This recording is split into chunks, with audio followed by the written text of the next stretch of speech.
নমস্কাৰ সৰু সৰু কিন্তু ভয় লগা কিছু ভৌতিক ঘটনালৈ প্ৰত্যেক দিনাখনৰ দৰে মই ঝৰ্ণা আহিছোঁ আপোনালোকৰ কাষলৈ আৰু আজি লৈ আহিছোঁ যোৰহাটৰ পৰা ময়ূৰীয়ে লিখি পঠিওৱা এক বৰ শিহৰণকাৰী অভিজ্ঞতা এই অভিজ্ঞতা আপোনালোকৰ আগত ব্যক্ত কৰাৰ আগতে অনুৰোধ কৰিছোঁ যদিহে আপুনি মোৰ ইউটিউব চেনেলটো এতিয়া ছাবস্ক্ৰাইব কৰা নাই যদি বেয়া নাপায় ছাবস্ক্ৰাইব কৰি থ'ব ইনষ্টাগ্ৰামত থকা একাউণ্টটো ফ'ল' কৰিবলৈ নাপাহৰিব আৰু ফেচবুকৰ পেজখনো যদি এতিয়ালৈকে ফ'ল' কৰা নাই তাকো কৰি থ'ব যাতে মোৰ ভিডিঅ' অহাৰ লগে লগে আপুনি এটা ন'টিফিকেশ্যন পায় এতিয়া আগবাঢ়োঁ ময়ূৰীৰ অভিজ্ঞতাৰ ফালে তেতিয়া ময়ূৰী ক্লাছ 7ৰ ষ্টুডেণ্ট ময়ূৰীৰ ঘৰত ময়ূৰীৰ মাক দেউতাক আৰু তেওঁৰ এজন ভায়েক দেউতাক কৰ্মসূত্ৰে বাহিৰত থাকে তেতিয়া গৰমৰ দিন আছিলে আৰু ভোগদৈ নদীৰ পাৰত তেওঁলোকৰ ঘৰটো আৰু ভোগদৈ নদীৰ মাথাউৰি ছিঙিছিলে মানে সমগ্ৰ অঞ্চলটো বানপানীৰে বুৰাই পেলাইছিলে আৰু বানপানী হোৱাৰ লগে লগে ময়ূৰীহঁতৰ গাঁৱত এক উখল মাখল পৰিৱেশ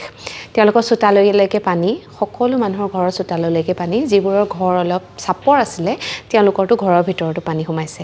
আৰু সেই সুযোগতে গাঁৱৰ ডেকা বুঢ়া সকলোৱে মিলি যিমান পাৰে সিমান মাছ মাৰিছিলে সকলো যিহেতু কৰ্মৰত দিনৰ ভাগত কোনেও মাছ নেমাৰে কিন্তু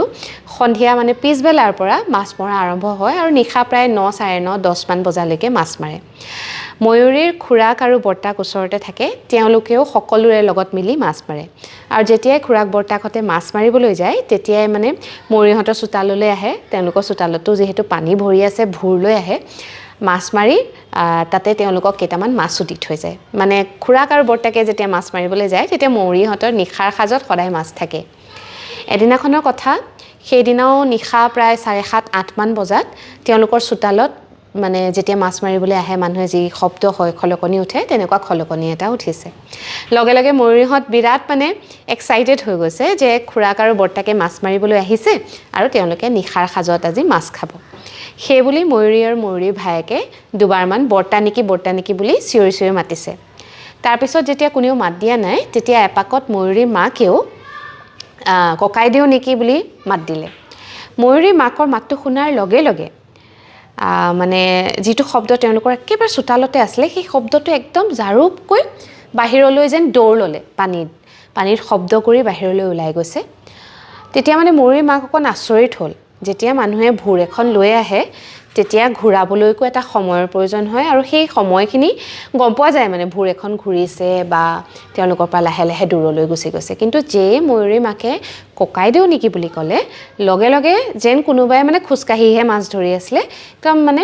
দৌৰি বাহিৰলৈ ওলাই গুচি গ'ল অলপ সময়ৰ পিছত আকৌ সেই শব্দটো ওচৰলৈ আহিছে যেন আকৌ কোনোবা ওচৰলৈ আহি মাছ মাৰিছে এইবাৰো ময়ূৰীৰ মাকে ককাইদেউ নেকি বুলি দুবাৰমান মাতিলে লগতে ময়ূৰী আৰু ময়ূৰী ভায়েকেও বৰ্তা নেকি বুলি সমানে মাতিলে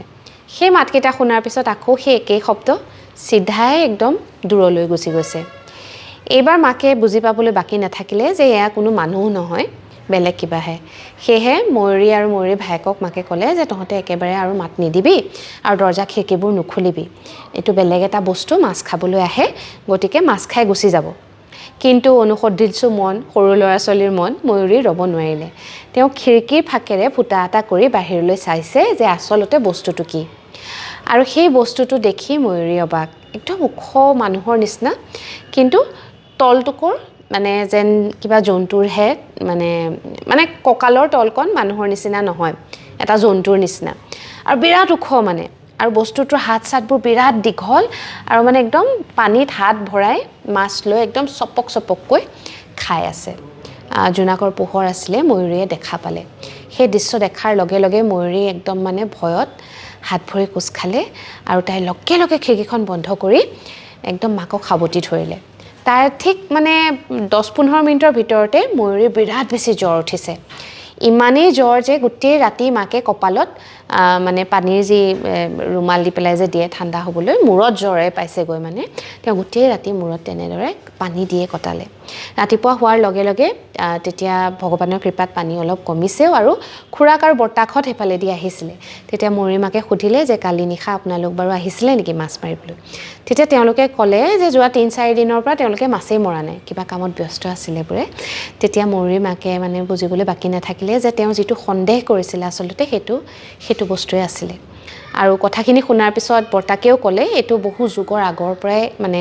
এই বস্তুটো আছে তেওঁলোকৰ গাঁওখনত যেতিয়া এনেকৈ মানে মাছৰ উজান উঠে তেতিয়া সেই বস্তুটোৱে মাছ খাবলৈ আহে কিন্তু কাৰো অপকাৰ নকৰে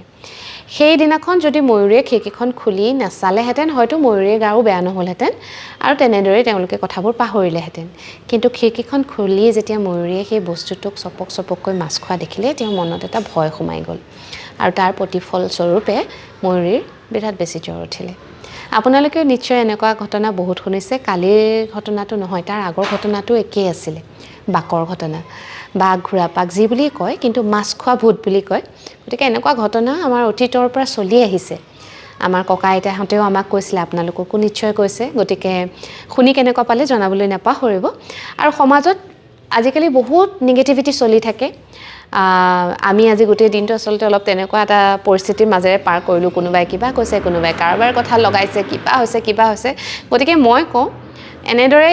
ইজনে সিজনৰ কথা লগাই থকাতকৈ বা বেলেগৰ কথা পতাতকৈ সময় যদি আছে এনেকুৱা ভৌতিক ঘটনা অলপ এনজয় কৰিব পাৰে ই এক আমোদজনক ৰস নিশা সদায় আপোনালোকৰ কাৰণে একোটা ঘটনা আনো গতিকে সময় যদি আছে বেলেগৰ কথা নাপাতি গছিপ নকৰি আপোনালোকে উপভোগ কৰিব পাৰে এটা ভৌতিক ঘটনা আজিৰ এই ঘটনা ইয়াতে সামৰিছোঁ কাইলৈ নিশা এক নতুন অভিজ্ঞতালৈ আপোনাৰ কাষ চাপিম আজিলৈ আহিছোঁ শুভৰাত্ৰি